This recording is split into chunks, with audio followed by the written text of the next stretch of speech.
লোকসভা নির্বাচনের বছর এবার, আর এই বছরে বাজেট পেশ হচ্ছে। আজ থেকে অধিবেশন শুরু হয়েছে, বাজেট অধিবেশন। প্রধানমন্ত্রী নরেন্দ্র মোদী ভাষণ দিয়েছেন, এরপর রাষ্ট্রপতি দ্রৌপদী মুর্মু ভাষণ দেবেন। আগামীকাল অর্থমন্ত্রী নির্মলা সীতারামন তিনি বাজেট পেশ করবেন।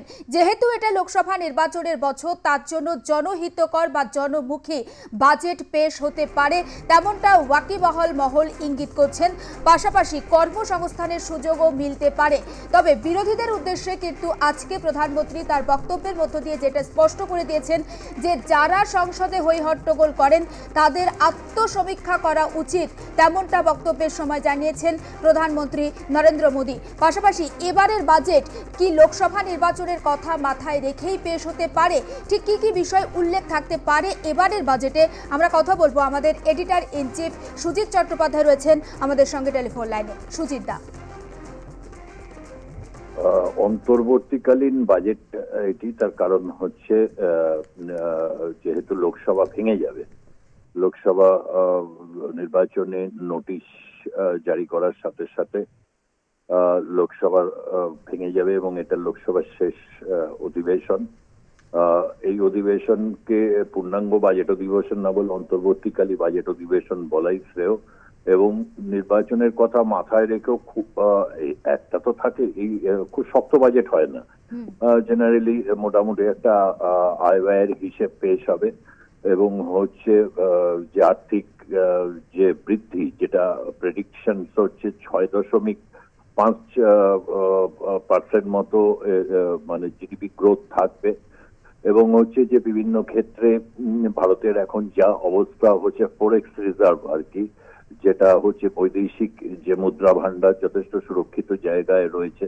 এমতো পরিস্থিতিতে যেটা আশা করা যায় যে স্বাস্থ্য খাতে, কেননা জীবনদায়ী ওষুধগুলোর দাম এত বৃদ্ধি পেয়েছে যে একা শুধুমাত্র হচ্ছে প্রধানমন্ত্রীর যে যোজনা, সেই যোজনা দিয়ে সেটাকে ঠেকানো খুব মুশকিল। ফলে মধ্যবিত্তের মধ্যে যে একটা অসন্তোষ আছে, সেই অসন্তোষকে প্রশমনের একটা চেষ্টা নিঃসন্দেহে লক্ষ্য করা যাবে এই বাজেটে। এবং হচ্ছে বড় কিছু এক্সপেকটেশনস এর আশা করা ভুল, প্রত্যেকবারই এরকম একটা এক্সপেকটেশনস থাকে, কিন্তু সেটাকে নরেন্দ্র মোদী সরকার যে ব্যয় সংকোচনের ক্ষেত্রে একটা কিন্তু যথেষ্ট রক্ষণশীল তারা, এবং হচ্ছে হিসেব বুঝে তারা সেই জায়গাগুলো প্রকল্পগুলোকে এমন ভাবেই তারা ডিস্ট্রিবিউট করেন আর কি, যাতে দেশের একদম হচ্ছে অতি প্রান্তিক মানুষের মধ্যে ওটা পৌঁছয়। এরকম একটা পরিস্থিতিতে তাতে হচ্ছে শ্যামও থাকে, কুলও থাকে, এরকমই একটা ব্যালেন্সের বাজেটের দিকেই এগোবেন। কোনো শক্তপোক্ত বাজেট হয় না, কেউ রিস্ক নেবে না। তার কারণ হচ্ছে যেহেতু নির্বাচন রয়েছে, যেমনটা আমরা জানি যে 2024-এ নির্বাচন হবে এবং আমরা এরপর নতুন লোকসভা পাবো নিঃসন্দেহে, এবং সেই ক্ষেত্রে তখন হয়তো একটা বাজেট আবার অধিবেশন তখন করে যে 5 বছরের ক্ষেত্রে নতুন কি লক্ষ্যমাত্রা তৈরি করা যাচ্ছে সেই দিকে নজর থাকবে।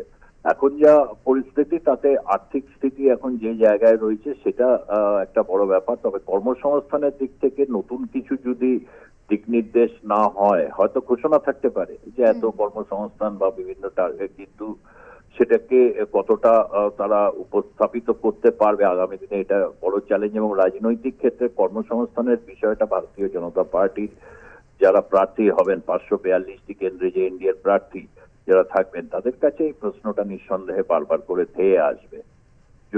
একদম তাই, অনেক ধন্যবাদ সুজিত দা। লোকসভা নির্বাচন একেবারে দরজায় কড়া নাড়ছে এবং টানা তৃতীয়বার ক্ষমতা ধরে রাখার চেষ্টা অবশ্যই থাকছে মোদী সরকারের, এবং তার জন্য বাজেটে এই অন্তর্বর্তীকালীন যে বাজেট পেশ হবে, সেই বাজেটে দেশবাসীকে সুখবর দিতে কোনো খামতি রাখবে না সরকার। এবং যেখানে কৃষক থেকে শুরু করে বেতনভোগ কর্মচারী, যুব সমাজ ছাড়াও সবার জন্য বাজেটে কিছু উপহার দিতে পারে কেন্দ্র, তেমনটাই আশা প্রকাশ করা হচ্ছে।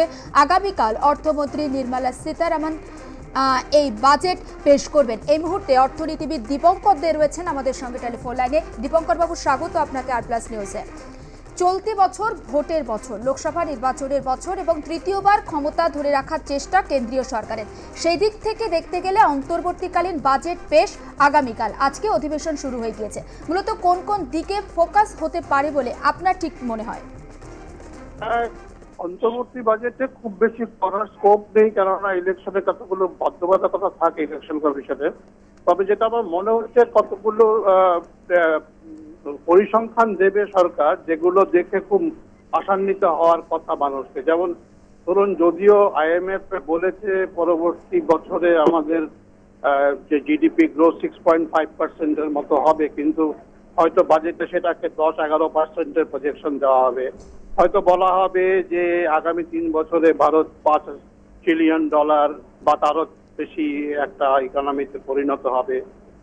হয়তো যেটা সম্ভাবনা আছে, সামান্য অ্যালোকেশন বাড়তে পারে রুরাল সেক্টরে। এর বাইরে কিছু করার ক্ষমতা নেই, আর তেমন টাকা পয়সার জোগানও নেই। যেটা হবে, ডেটা পাজিং এর সম্ভাবনাটা আরো বেড়ে যাবে ইলেকশনের দিকে তাকিয়ে। কেননা আমরা দেখতে পাচ্ছি যে গত কয়েক বছর ধরে ভারতবর্ষের যে ডেটাগুলো ভারত সরকার দিচ্ছে, বাস্তবের সাথে সেগুলো মিল থাকছে না। তো সব দিক থেকে মনে হয় আমি খুব একটা আশাবাদী নই কোনো ক্ষেত্রেই।